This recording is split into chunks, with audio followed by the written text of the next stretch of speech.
So lots of us on these screens, we haven't had the best 2020 because we've been stuck in our houses for months and months now. But Ian, if there was no more brass band competitions in 2020, he'd be a very happy man, because he conducted at 3 area competitions this year, and he won every single one of them. So that's pretty incredible. Obviously with Chadiga, which is a fantastic one. But then you go to Camborne. So I don't know if you've got much of a relationship with Camborne, but I'm presuming you go down there and you do kind of a week's rehearsal. Yeah? Did you do? Yeah. Is that, yeah. So, and how does that roll? I mean, that's tricky, isn't it? That's an interesting experience. Yeah, it's different. I mean, I've done stuff on and off with Camborne probably for maybe 10 years, but very much on a sporadic basis. If I'm free and I can do it, I've worked with him, and I very much remember Peter Parks giving me some advice years ago, and he said, when the bands ring you up to ask you to conduct them, you've obviously got to ask them a few questions. And he said the first one he used to ask him was, have you got a chance?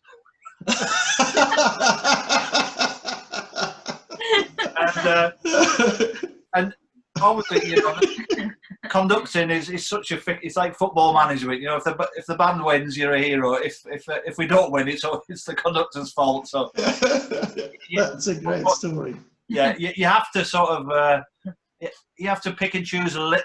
Well, I feel like I have to pick and give myself a fighting chance anyway. And one of the reasons I really fancy doing this area is because the euphonium part in Tales Yet Untold is such a real big part, and I knew that that John Hitchin, they've got a very fine euphonium player at Camborne, and Kevin McKenzie, the resident conductor there, is a really, really good guy.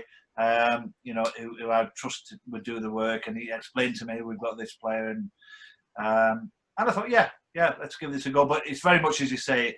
What I normally do is go down and do maybe a weekend, maybe 6 weeks before the competition, and then give Kevin a hit list of, right, we need to fix this. So if you can work on this, I'll maybe suggest some studies for the band to do, or some similar related pieces that will work on those things, and then I'll go down then normally a week before, and we'll nail it for a week, and it's fairly intensive, but they're a good bunch. I have to say, I do it my time in Cornwall. There's some great humorous people down there.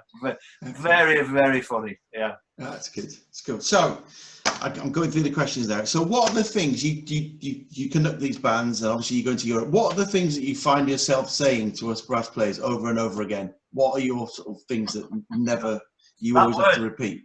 That word again. No, I mean, I guess I do have a set of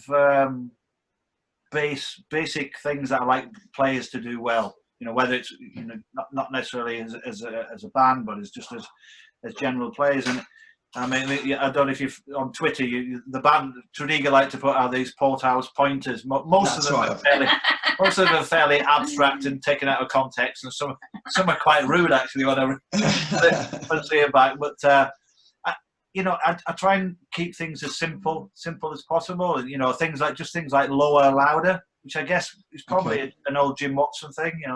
If the pitch is going lower and you want to keep the sound the same, you've got to play louder. And we just talk about airflow a lot. Vibrato. Often say use it, don't abuse it. Just basic things that